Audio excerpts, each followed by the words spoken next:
আশ্রয় দেওয়ার কারণে আমেরিকা কিন্তু ওর উপরে হামলা করেছিল শুধু একটাই অজুহাত দিয়ে, লাদেনকে দিয়ে দাও। আপনারা জানেন না, লাদেনকে মোল্লা উমরের কাছে লাদেনকে দিয়ে দাও, তাহলে তোমার দেশে হামলা হবে না। আর মোল্লা উমরের কথা ছিল লাদেন আমার ভাই, আমার জীবন যাবে, দেশ যাবে, ক্ষমতা যাবে, আমি লাদেনকে দিতে পারবো না। এরপরে আপনারা জানেন বোম্বিং করে একই জায়গার ভিতরে বহু শিশুকে হত্যা করা হয়েছিল আমেরিকার বোম্বিং মেরে। তখন সাংবাদিকরা, বিভিন্ন দেশের সাংবাদিকরা মোল্লা উমরকে যে প্রশ্ন করেছিল, এত শিশু হত্যা হচ্ছে, এত শিশু শেষ করে দিচ্ছে, আপনি যদি লাদেনকে ফেরত দেন তাহলে তো সব সমস্যার সমাধান হয়ে যায়। তখন মোল্লা উমর জবাব দিছিল, মোল্লা উমর বলছিল যে লাদেন আমার ভাই, আমার ইমানদার ভাই, আমি একজন মুসলিম, একজন মুসলমান ইমানদার আরেক ভাইয়ের কাছে সাহায্য চাইছে, এই সাহায্য করা আমার উপরে ফরজ আইন।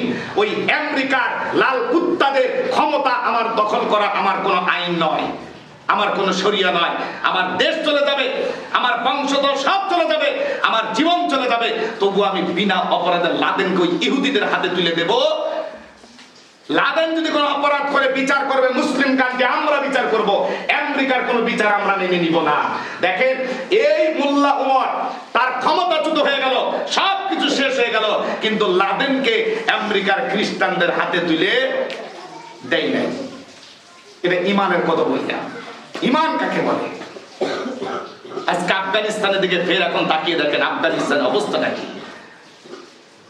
এই জন্য আসুন আমরা সারা বিশ্বের দিকে তাকিয়ে, মুসলমানদের দিকে তাকিয়ে অন্তত নিজের রাষ্ট্রকে, নিজের দেশকে, নিজের সমাজকে, নিজের পরিবারকে তাকওয়া অর্জন করে রমজান মাস থেকে তাকওয়া অর্জন করে নিজের জীবন থেকে শুরু করে নিজের জীবন, নিজের পারিবারিক জীবন, নিজের সামাজিক জীবন, নিজের রাষ্ট্রীয় জীবন পর্যন্ত যেখানে যতটুকু আল্লাহর নবী খুশি থাকবে, আমার যতটুকু ক্ষমতা আমি ঠিক থেকে ততটুকু অ্যাপ্লাই করব।